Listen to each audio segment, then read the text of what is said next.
তো আজকে অনেকদিন পরে আবারও দেখো ঠাকুর ঘরে চলে আসলাম। তো আমার আগে দেখো আমার ছোট্ট সোনা চলে এসেছে গোপাল ঠাকুরকে দেখার জন্য। তো দেখো ঠাকুর নিয়ে কি খেলা করছে, বলছিল এটা আমার বনু কত পাপ্পি দিচ্ছিল দেখো। তো হ্যালো এভরিওয়ান, গুড মর্নিং, আমি কিউট রিঙ্কু। আমার ভিডিও কে কোথার থেকে ভিডিও দেখছে কমেন্টে করবা, আর আমার ভিডিও ভালো লাগলে সুন্দর একটা কমেন্ট করবা। তো দেখো ছেলে এদিকে ঠাকুর নিয়ে কি করছে, এদিকে আমি সমস্ত কিছু ধুয়ে নেবো, উঠাতেই পারছিলাম না। তো প্রথমেই চলো ঠাকুরকে উঠিয়ে নিই এখন গোপালকে। তো এদিকে উঠাচ্ছি আর আমি আশিপাশি সমস্ত কিছু সেরে এসে স্নান করে ভাবলাম পুজোটা দিয়ে দিয়ে, মা ওদিকে রান্না করছে, তো বাবু দোকানে চলে যাবে তার জন্য।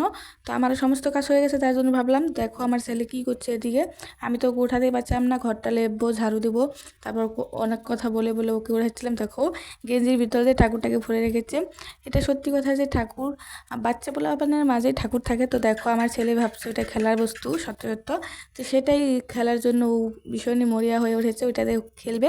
ও পুজো দিতে দিবেই না সেটাকে, আমাকে বলছে আমি আবার নেব। তারপর দেখো অনেক কিছু বলে তারপর ওকে উঠালাম ওখান থেকে। তো আমি এদিকে ভালো করে তাড়াহুড়া করে পূজাটা দিতে হবে, ও আবার চলে এসেছে। তো ওদিকে ওর ঠামার তিলক নিয়ে যা করেছে, তিলকটা উপরও জলে ভিজিয়ে দিয়েছে, আমি দেখি খেয়ালই করিনি, এদিকে বাসন ধুচ্ছিলাম। তো দেখো সমস্ত বাসন টাসন ধুয়ে আমি এখন রেডি করে নেব। তো পুজো দেওয়া তো অনেক দিন দেওয়া হয়নি, বাড়ি যেহেতু বাপের বাড়ি গিয়েছিলাম। তো এদিকে এখন আমি দিয়ে নিচ্ছি। আর ফুলটা যে জঙ্গলের মাঝে, আমার তো ঝুঁক থেকে ভয় লাগে, কে কে ঝুঁক থেকে ভয় করো আমার কমেন্টে কইবা। তো দেখো এদিকে আমার ফুল টুল তোলা সমস্ত কিছু রেডি হয়ে গেছে, এখন আমি মন দিয়ে পুজোটা দিয়ে নিই। তো আমি আগের ভিডিওতে বলেছিলাম ক্যামেরা, তো সব ভিডিওতে ক্যামেরা করে পূজা দেওয়া নয়, তো আজকে আমি সেটাই করলাম, তোমাদেরকে দেখালাম সিম্পলভাবে। আমি যেহেতু পূজা দেওয়াটাও আমি জানি না। তো আমার ভিডিওটা ভালো লাগলে লাইক কমেন্ট শেয়ার করে দিও। কে কোথার থেকে দেখছো প্লিজ আমার কমেন্টে কইবা।